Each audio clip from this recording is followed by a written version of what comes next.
KRMB విషయమై మాజీ మంత్రి హరీష్ రావు టీఆర్ఎస్ భవన్లో మాట్లాడుతున్నారు. లైవ్ లో చూద్దాం. అర్ధసత్యాలు, సంస్కారం లేనటువంటి భాష, వికారమైనటువంటి ధోరణి, వితండవాదం తప్ప ఇంకేం కనిపించలేదు.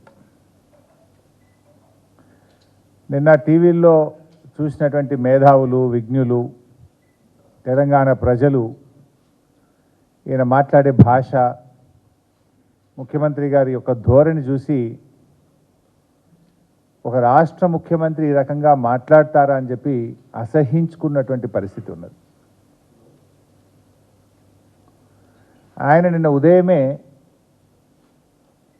పద్మ అవార్డు గ్రహీతల సన్మాన కార్యక్రమంలో నిన్న పాల్గొన్నారు. ఆ కార్యక్రమంలో మాజీ ఉపరాష్ట్రపతి వెంకయ్య నాయుడు గారు, చిరంజీవి గారు, పలువురు వక్తలు రాజకీయాల్లో వ్యక్తిగత దూషణలు ఉండొద్దని, విలువలు పెంచే విధంగా ఉండాలని చెప్పి అక్కడ సూచనలు చేశారు.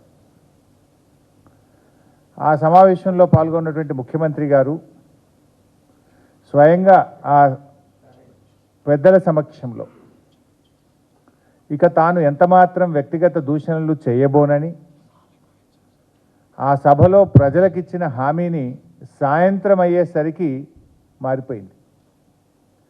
నీచమైనటువంటి పద్ధతుల్లో తెలంగాణ రాష్ట్రాన్ని సాధించినటువంటి తెలంగాణ తొలి ముఖ్యమంత్రి కేసీఆర్ గారి పైన ఆయన వ్యక్తిగత దూషణలకు దిగిన విషయం మనందరూ కూడా చూసాం.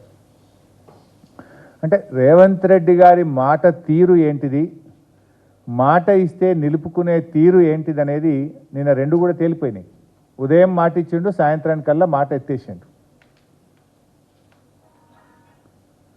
సరే, విషయానికి వస్తే ఇవాళ రాష్ట్ర ప్రభుత్వం మేము అప్పచెప్పేది లేనే లేదు, మేము ప్రాజెక్టులు చెప్పము అని రంకెలేస్తూ ఉన్నారు.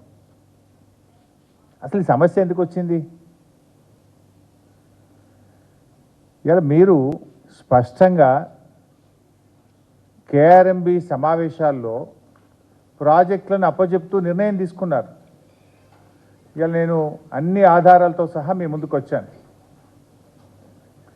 మీరు నిజంగా అప్పచెప్పకపోతే చర్చ ఎందుకు వస్తుంది?